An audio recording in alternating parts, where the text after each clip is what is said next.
ஜெப மூட நம்பிக்கையிலிருந்து தயவு செய்து வெளியே வாருங்கள்.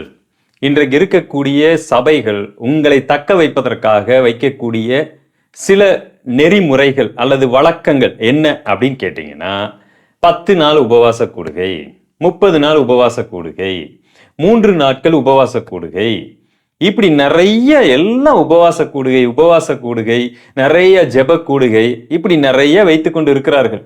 எவ்வளவு தூரம் நாம் ஜெபித்தாலும் சரி, ஆனால் அந்த ஜெபம் கேட்கப்படுகிறதா என்பதை குறித்த எந்த கவலையும் இல்லை. விசுவாசிகளும் கூட ஜெப மூட நம்பிக்கை உள்ளவர்களா இருக்கிறாங்க. என்னெல்லாம் ஜெபத்துல மூட நம்பிக்கை இருக்கிறதுன்னு பாருங்களேன். உலகத்துல இருக்கிற எல்லா மதங்களும் பொதுவா இதைத்தான் நம்புது. கடவுள்னு சொன்னா நான் போய் கேட்பேன், அவர் எனக்கு தரணும். அப்படி தந்தா அந்த சாமி நல்ல சாமி, அப்படி இல்லைன்னா அவ்வளவுதான், அது பவர் இல்லை. உலக மக்கள் மதத்தை பின்பற்றுகிறவர்களை பாருங்க. எங்க வீட்டுக்கு ஆப்போசிட்ல கூட கோயில் இருக்கிறது, இந்த மாதிரி ஊருக்கு கோவில் இருக்கிறது. ஆனா அங்க போய் வழிபடுகிறத விட்டுட்டு இவங்க என்ன பண்ணுவாங்கன்னா, எங்கேயோ தூரத்துல ஒரு கோயில் இருக்கும், அது சக்தி வாய்ந்ததுங்க, நீங்க அங்க போய் கும்பிடலாம் அப்படின்னு அங்க போய் கும்பிடுவாங்க. அங்க போய் கும்பிட்டா அது நடந்துருச்சுன்னு வேற சொல்லுவாங்க. அப்ப அதே சாமி தானப்பா இங்க இருந்தது, அப்ப இங்க ஏன் நடக்கல? அவங்களுக்கு அதை குறித்த யோசனை கொஞ்சம் கூட இருக்காது. நம்ம அவங்கள தப்பு சொல்லிக்கிட்டு இருப்போம். ஆனா நம்ம கிறிஸ்டியானிட்டியில இங்கேயும் அதே மாதிரிதான் இருக்கும். பாத்தீங்களா, கோவை புதூர்ல ஒரு குழந்தை இயேசு சாமி இருக்கு, அங்க போய் வழிபட்டேன்னா உனக்கு எல்லாம் நடக்கும் அப்படின்னு அங்க ஒரு கூட்டம் போகும். இல்ல நீ இங்கெல்லாம் ஜெபிச்சு நடக்கலையா, நீ வேளாங்கண்ணிக்கு போ, வேளாங்கண்ணியில போய் இந்த மாதிரி ஜெபிச்சு பாரு, நடக்கும். இங்க இருந்து அங்க போய் ஒரு கூட்டம் ஜெபிக்கும். இப்படி ஜெபத்தை குறித்தும் கடவுளை குறித்தும் தேவனை குறித்தும் தப்பான ஒரு புரிதல் மக்கள் மத்தியில நிலவி கொண்டு இருக்கிறது. நீங்களும் அப்படி இருக்க முடியும். சாச்சா நான் அப்படி இல்லை பிரதர் அப்படின்னு நீங்க சொல்லிக்கிட்டே அப்படி இருக்க முடியும். எப்படி? உங்க வீட்டுல நீங்க இருந்து ஜெபிச்சா அது ஆண்டவர் கேட்க மாட்டாரு, உங்க ஊழியக்காரர் ஜெபிச்சாலாம் கேட்க மாட்டாரு. டிவியில ஒருத்தர் பிரசங்கம் பண்றாரு பாருங்க, அவர் ஜெபிச்சா கேட்பாரு. ஏன்னா டிவியில பிரசங்கம் பண்ணவர் என்ன பண்ணுவாரு, அவர் போட்டு அப்படியே வீடியோல பாத்தீங்களா சுகமாயிருச்சு, இது சுகமாயிருச்சு, அது சுகமாயிருச்சு அப்படின்னு ஒரு விளம்பரத்தை கொடுத்து கீழே ஜிபேல போட்டு விடுவாரு. அதை நம்பிக்கிட்டு நீங்க என்ன பண்ணுவீங்க, இங்க இருந்து ஓடுவீங்க. கர்த்தர் உங்களை அப்படியே ஆசீர்வதிச்சு, பரவாயில்லப்பா அங்க இருந்து இங்க எனக்காக வந்திருக்கிறான், இவனுக்கு நான் என்ன செய்வேன், ஜெபிச்சு அப்படியே அவங்களுக்கு கொடுத்துருவேன். உங்க லைஃப்ல நீங்க எதுன்னு தேவனை சரியா புரிஞ்சுக்கவே இல்லைன்னு அர்த்தம். உங்களுடைய சபை போதர் உங்களுக்காக போராடிக்கிட்டு இருக்கிறாரு. உங்க சபையில இன்னும் எவ்வளவோ விஷயங்கள் இருக்கிறது, அதையெல்லாம் விட்டுவிட்டு எங்கேயோ ஒருத்தர் ஒரு நாள் மட்டும் ஒரு கூட்டத்தை நடத்திக்கிட்டு இருப்பாரு, அங்க போய் லட்சக்கணக்கான மக்கள் நீங்க உட்காந்துக்கிட்டு இருக்கிறீங்களே, முதல்ல இது என்ன அப்படின்னு நான் கேட்கிறேன். உங்க ஆண்டவர் உங்க சபை போதகர்கிட்ட பேசவில்லையா? அங்க ஒருத்தர் போய் பேசிட்டு இருக்கிறாள், அங்க அவர் ஜெபிச்சா நடந்து விடுமா? ஜெப மூட நம்பிக்கை. அந்த கூட்டம் என்ன பண்ணுது, இங்க ஒரு மலை இருக்கு, இங்க ஜெபிங்கன்னு கூப்பிட்டுக்கிட்டு இருக்கு, இங்க ஜெப கோபுரம் இருக்கு, இங்க வாங்கன்னு கூப்பிட்டுக்கிட்டு இருக்கு. பிளீஸ், இது எல்லாமே கிறிஸ்டியானிட்டியில ஒரு மூட நம்பிக்கையாக இருக்கிறது. ஆனால் என்னுடைய செய்தியினுடைய சாராம்சம் அது அல்ல. இந்த ஜெபத்தை குறித்ததான மூட நம்பிக்கையில இன்னொரு பகுதி, வேத வசனத்தை கொண்டே ஒரு மூட நம்பிக்கையை உள்ள வச்சு விட்டுருக்காங்க. என்ன அப்படின்னு கேட்டீங்கன்னா, இப்ப இருக்கக்கூடிய அந்த 4th டைமென்ஷன் 5th டைமென்ஷன்லாம் என்னென்னமோ போதனைலாம் வந்துருச்சு. பைபிள்லே இல்லாத டைமென்ஷனை கொண்டு இங்க போதிச்சுட்டு இருக்கிறாங்க. என்னன்னா, நீ ஒரு ப்ரேயர் பண்ணிட்டா, ஒரு சைக்கிள் அப்படின்னு கேட்டா, அது என் வீட்டுல நிக்குதுன்னு நீ சொல்லிடணும். என் வீட்டுல சைக்கிள் கிடையாது, ஆனா நீ என்ன பண்ணிடணும், முன்னாடி சைக்கிள் நிக்குது அப்படின்னு சொல்லி என்ன பண்ணிடணும், நீ ப்ரேயர் பண்ணணும், அப்ப அது கிடைக்கும். என்னப்பா அது வித்தியாசமா இருக்கு? இல்ல பைபிள்லே அது இருக்கு, ஆண்டவரே சொல்லி இருக்கிறார். மார்க் 11ஆம் அதிகாரம் 24வது வசனத்துல அது இருக்கு. ஆண்டவர் என்ன சொன்னார்? மார்க் 11ஆம் அதிகாரம் 24வது வசனத்துல, ஆதலால் நீங்கள் ஜெபம் பண்ணும் போது எவைகளை கேட்டுக்கொள்வீர்களோ அவைகளை பெற்றுக்கொள்வோம் என்று விசுவாசியுங்கள். நல்லா புரிஞ்சுக்கிட்டீங்களா? இதைத்தான் இவங்க எடுத்துக்கிட்டு தப்பா உபதேசிச்சுக்கிட்டு இருக்கிறாங்க.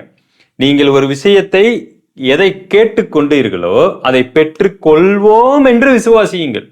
பெற்றுக்கொண்டு விட்டாயிற்று அப்படி அல்ல, பெற்றுக்கொள்வோம், நிச்சயமா நான் அதை பெற்றுக்கொள்ளுவேன் என்று என்ன செய்யுங்க, விசுவாசியுங்கள் அப்படின்னு சொல்லுகிறார். அடுத்து பாருங்க, அதுக்கு முன்ன இருக்கிற வசனம் என்ன சொல்லுகிறது? 23, எவனாகிலும் இந்த மலையை பார்த்து நீ பெயர்ந்து சமுத்திரத்திலே தள்ளுண்டு போ என்று சொல்லி தான் சொன்னபடியே நடக்கும் என்று தன் இருதயத்திலே சந்தேகப்படாமல் விசுவாசித்தால் அவன் சொன்னபடியே ஆகும் என்று மெய்யாகவே உங்களுக்கு சொல்லுகிறேன். விசுவாசத்தினால நீங்க ஜெபித்தது மட்டுமல்ல, ஒரு இடத்துல ஆண்டவரிடத்துல ஜெபிக்கிறீங்க, அதே விசுவாசத்தினால உங்களுக்கு கிடைக்குது. இன்னொன்று, அதே விசுவாசத்தினால இந்த மலை என்ன செய்வது, புரண்டு சமுத்திரத்துக்குள்ள போகட்டும்னு சொன்னாலும் அது என்ன செய்யும், போகுங்கிறாரு.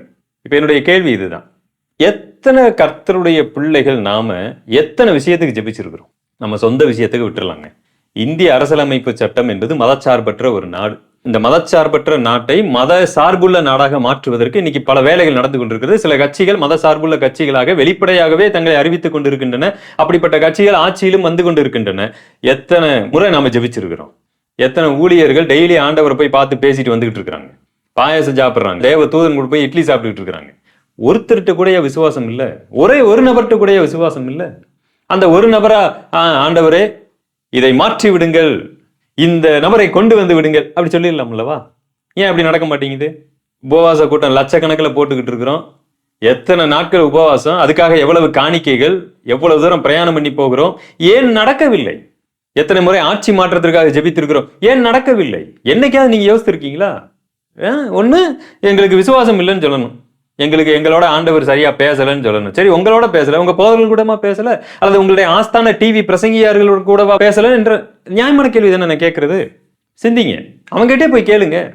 ஐயா, எப்பயுமே நீங்க தேவனோட நல்லா பேசுறீங்க, ஒரே ஒரு ஆள் நீங்க ஜெபிச்சா ஆண்டவரே சொல்லுகிறார், மலை புரண்டு சமுத்திரத்துல போய் விழுகும் என்று சொல்லுகிறாரு.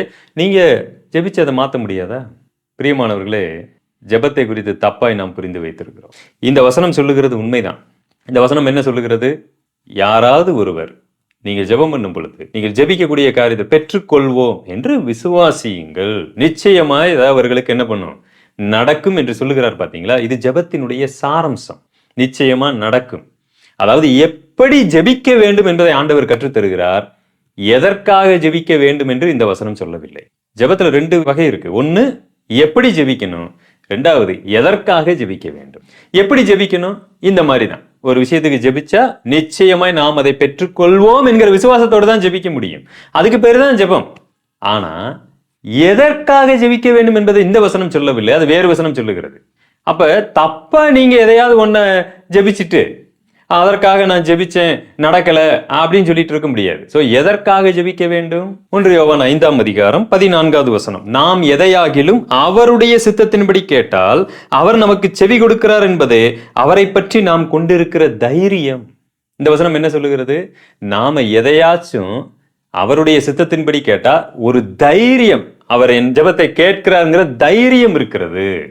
அப்ப அவருடைய சித்தத்தின்படி ஜெபிக்கும் பொழுதுதான் அந்த தைரியம் எனக்கு வருகிறது. நான் ஜெபிச்சிருக்கிறேன், கண்டிப்பா பெற்றுக்கொள்ளுவேங்கிற தைரியம் உண்டாகிறது. அப்ப எதற்காக ஜெபிக்கணும்னு தெரிஞ்சுக்கிட்டோமா? இப்ப ஆட்சியை குறித்து தேவ சித்தம் எப்படி இருக்கு, உங்க லைஃப குறித்து தேவ சித்தம் எப்படி இருக்கு, அதை தெரியாம நீங்க ஜெபிக்கக்கூடிய எந்த ஜெபமும் சரியான ஜெபமா இருக்காது. அப்ப என்ன பிரதர் பண்றது? என்ன பண்றது? இது நாள் வரைக்கும் எதை பத்தியும் கவலைப்படாம 24 மணி நேரம் தேவனிடத்துல பேசிக்கிட்டே இருந்தீங்க. ஒரு நாள் கூட அவர் பேசுறத கேட்க ரெடியா இல்லை. இனி அவர் பேசுறத கேட்க ரெடியா ஆகுங்க. ஃபர்ஸ்ட் அவர் நமக்கு கொடுத்த வேதத்தை கிரமமா வாசிக்க ஆரம்பிங்க. ஒரு நாளைக்கு மினிமம் ஒரு 1 hour 2 hour பைபிள்ல ஸ்பெண்ட் பண்ணுங்க. நீங்க ஜெபிக்கும் பொழுது நீங்கள் தேவனோடு பேசுகிறீர்கள், நீங்கள் வேதம் வாசிக்கும் பொழுது தேவன் உங்களோடு பேசுகிறார். எதுக்கு அதிக முக்கியத்துவம் கொடுக்குறீங்க? நீங்க பேசுறதை அவர் கேட்கணும் அப்படின்னு நினைக்கிறீங்களா, அவர் பேசுறதை நீங்க கேட்கணும்னு நினைக்கிறீங்களா? நீங்க தேவனுக்கு மரியாதை கொடுத்தீங்கன்னு சொன்னா அவர் பேசுறதை கேட்கணும், அதுதான் ஃபர்ஸ்ட். அதற்கு அதிகமான நேரத்தை கொடுங்க. அப்புறம் குறைந்த வார்த்தை கொண்டு அவர் இடத்துல பேசுங்க. அர்த்தம் என்னன்னா, அவர் பேசினதை புரிஞ்சுக்கிட்டு அவருடைய சித்தம் என்ன என்பதை அறிந்து கொண்டு பேசுவதை நீங்கள் வழக்கமாக கொள்ளுங்கள். ஏன்னா ஜெபத்தை குறித்து வேதவசனம் தெளிவாய் சொல்லுகிறது. அவருடைய சமூகத்தில் உங்களுடைய வார்த்தைகள் சுருக்கமா இருக்க கடவுது. இதுதான் சரியான மெத்தட். ஸோ ஜெபம் மூட நம்பிக்கையில நீங்கள் இருக்க வேண்டாம். கர்த்தரிடத்துல பயபக்தியா இருங்க. இஷ்டத்துக்கு நீங்க சொல்றதையெல்லாம் ஆண்டவர் கேட்டுக்கிட்டே இருக்கணும்னு நினைக்காதீங்க. அதனால 1 மணி நேரம் அல்லது 2 மணி நேரம் குறைந்தபட்சமாவது நீங்கள் வசனத்துல நேரத்தை செலவிடுங்கள். அது முக்கியமா சபைக்கு கொடுக்கப்பட்ட புதிய ஏற்பாட்டுக்கு அதிகமான முக்கியத்துவம் கொடுத்து வாசிங்க. உடனே அப்ப பழைய ஏற்பாடு தேவையில்லையா அப்படிங்கிற கேள்வியெல்லாம் கேட்காதீங்க. அது ரொம்ப முக்கியம். ஆனா சபைக்கு எழுதப்பட்ட புதிய ஏற்பாட்டின் வெளிச்சத்தில் தான் பழைய ஏற்பாடை பார்க்கணும். அப்ப புதிய ஏற்பாடு இன்னும் அதிகமாய் நீங்கள் அறிந்திருக்க வேண்டும். எப்பயுமே இன்னைக்கு பிரசங்கம் எல்லாம் பழைய ஏற்பாடா போயிருச்சு. ஓகே, பரவாயில்ல. அதனால செய்தியினுடைய சாராம்சத்தை நீங்கள் புரிந்து கொள்ளுங்க. அடுத்த ஒரு பதிவில் உங்களை நான் சந்திக்கிறேன். தேங்க்யூ. God bless you.